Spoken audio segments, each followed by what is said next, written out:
¿Cuál es la idea? La idea es que hablemos un rato entre nosotros de algunas de las adicciones, de las muchas adicciones que hay, para que tengamos algunos criterios que nos permitan orientarnos para poder trabajar en venir antes, prevenir, venir previo, y si alguien está padeciendo esto, en asistir. Se trata de lo que vamos a hablar es de enfermedades, de eso se trata. Y cuando nosotros hablamos de enfermedades, no hablamos de delincuentes, hablamos de pacientes, hablamos de seres que padecen, que sufren, que son los padecientes de la enfermedad. De tal manera de que siempre tenemos que tener en este tipo de temas una visión a veces distinta a la visión periodística. La visión periodística enfoca el tema desde la oferta, el narcotráfico, los kilos de marihuana que se decomisaron, cuánto se detectó de cocaína, dónde están las redes del narcotráfico. Eso es para la policía, detectar las redes de la oferta. Nosotros somos médicos, somos docentes, nuestra tarea es asistir al enfermo y evitar que la gente se enferme. Y cuando alguien está enfermo, nuestra tarea es ayudarlo, de ninguna manera es amonestarlo. No es esa la tarea del médico.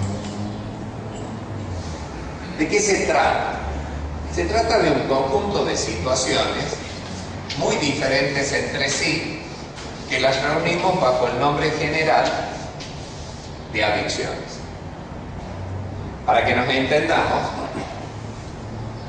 piensen en otra cosa, otro tema. No vamos a hablar de ese otro tema, pero para que nos ubiquemos. Hay un conjunto de situaciones que no son estas, son otras, pero que se engloban bajo el nombre general de infecciones.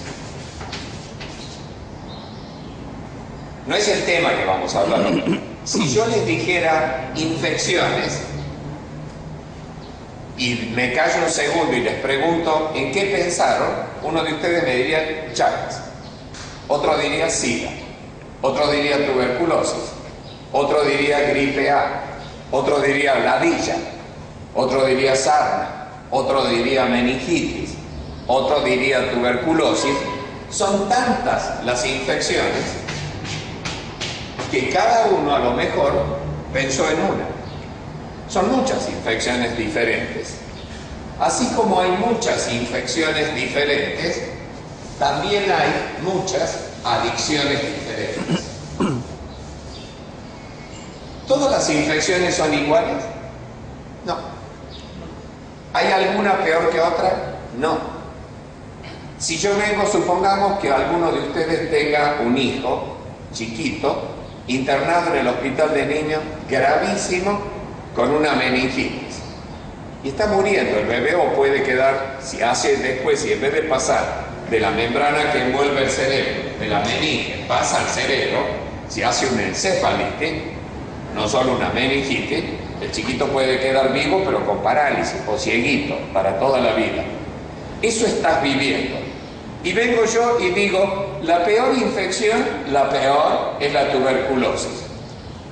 ¿Qué me dirías vos? Que le estoy faltando el respeto a tu hijo. Porque la peor infección no es la más abundante en la sociedad, la que más víctimas cobra. No es la que afecta el órgano tal, el hígado. La peor infección es la que afecta a quien yo amo. La peor infección es la que me duele en el alma. Si yo tengo un hijo enfermo de una enfermedad, esa es la enfermedad peor. Cuando hablamos de infecciones, a nadie se le ocurre decir, escuchen, nunca han escuchado esto, no hay nadie tan tarado para decir estupideces como, es peor el Chagas que el SIDA. Nunca han escuchado decir eso. ¿Por qué? Porque la gente tiene una idea de que en esto hay que ser muy prudente. Que si alguien tiene SIDA, para esa familia, ¿cuál es la peor? SIDA. Pero si el otro tiene una parálisis infantil por el virus de la parálisis, para esa familia, ¿cuál es la peor? Y la parálisis. La peor es la que sufren los que amamos, no es la peor la que en el libro muestra la foto más desgarradora. En este momento nos lanzamos, por ejemplo, a caminar por el Cuerno de África.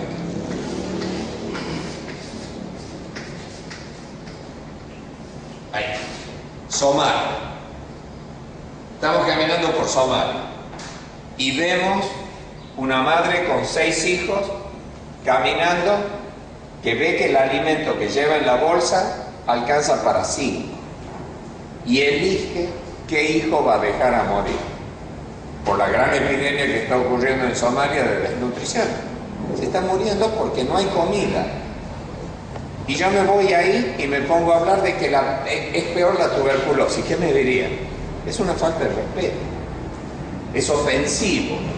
Ayer veíamos en la televisión una mamá tapando con pajas a un bebé de 2 años para no demorarse en enterrarlo, porque estaba con otros 4 chiquitos y si se demoraba mucho podían morir de hambre si no llegaba al campamento, del cual le faltaba como 70 kilómetros. Y entonces dejaba un hijo y lo tapaba con pajas, así nomás, porque no podía perder tiempo en enterrarlo a su hijo. ¿Qué opinan si yo me voy ahí y me pongo a hablar de que peor es, qué sé yo, Chagas? Sería casi una falta, sería una ofensa.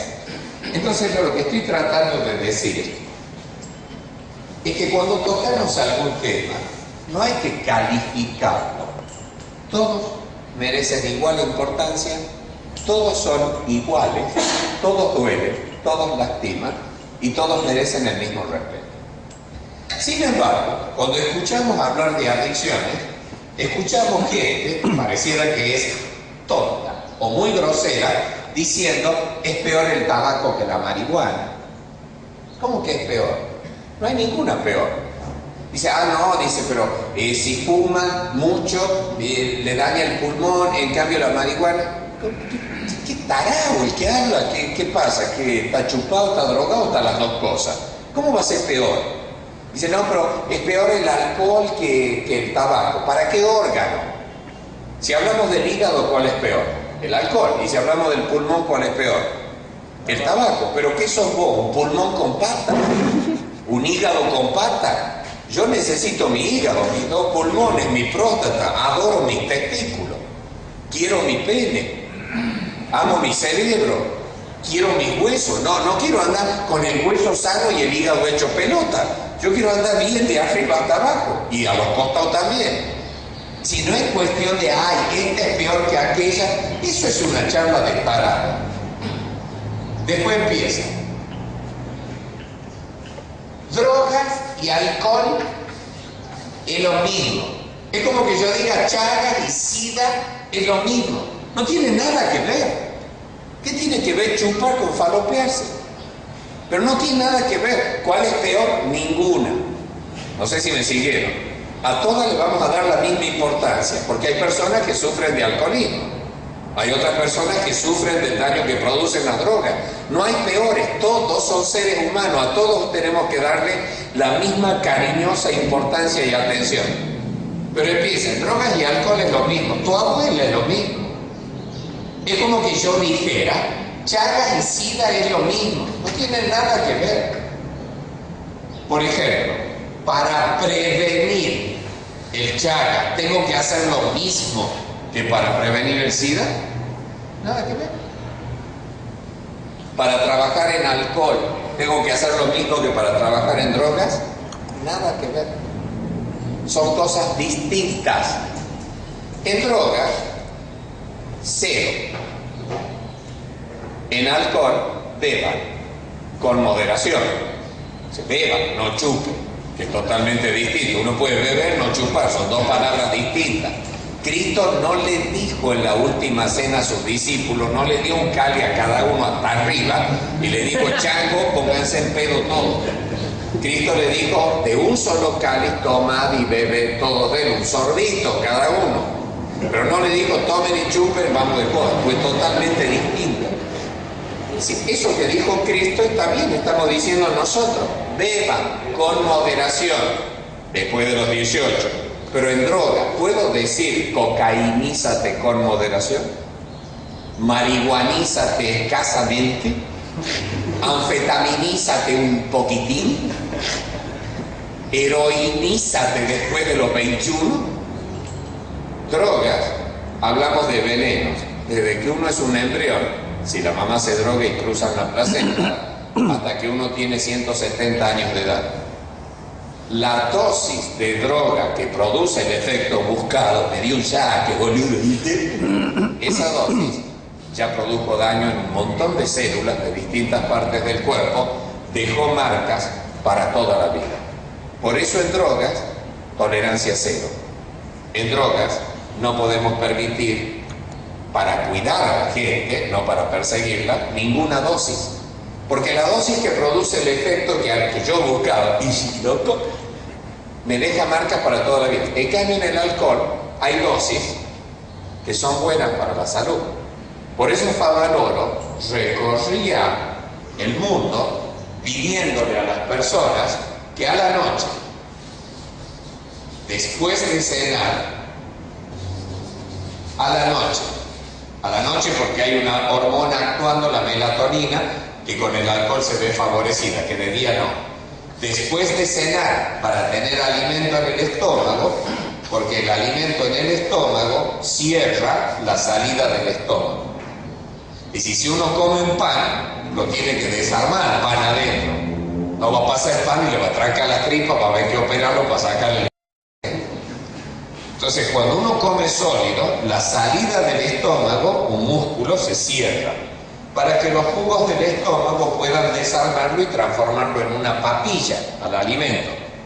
Recién transformado en papilla, se abre la salida y empieza a pasar el alimento de a poco. Pero si uno toma líquidos, bebe en ayuna, no se cierra y el líquido pasa limpito. Si yo tomo alcohol y estoy en ayunas, el alcohol se va al intestino y del intestino se va a la sangre y En cambio, si he comido, esto está cerrado. Tomo alcohol y se queda aquí un rato y ahí en el estómago hay una enzima que lo transforma el alcohol, parte del alcohol, en agua. Entonces parte del alcohol que bebí ya lo estoy desintegrando, vamos a decir así.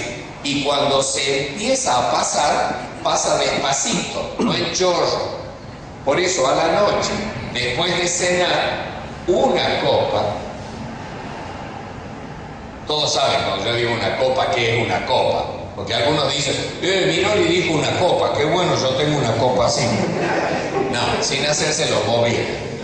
Una copa de alcohol, ¿de qué bebida alcohólica? Preferentemente vino y sobre todo tinto, porque el vino llega a 12% de alcohol, whisky, coñac, etcétera, las bebidas destiladas llegan a 45%. ¿Y por qué tinto? Porque tiene algunos antioxidantes cerebrales que el vino blanco no tiene. Y tomarla como sorbo a sorbo. Y entonces, ¿qué daño hay? Ninguno. ¿Y a dónde lo tengo que internar? En ningún lado. ¿Y a qué médico lo tengo que llevar? Ninguno. Va a estar más sano que el que no ha tomado.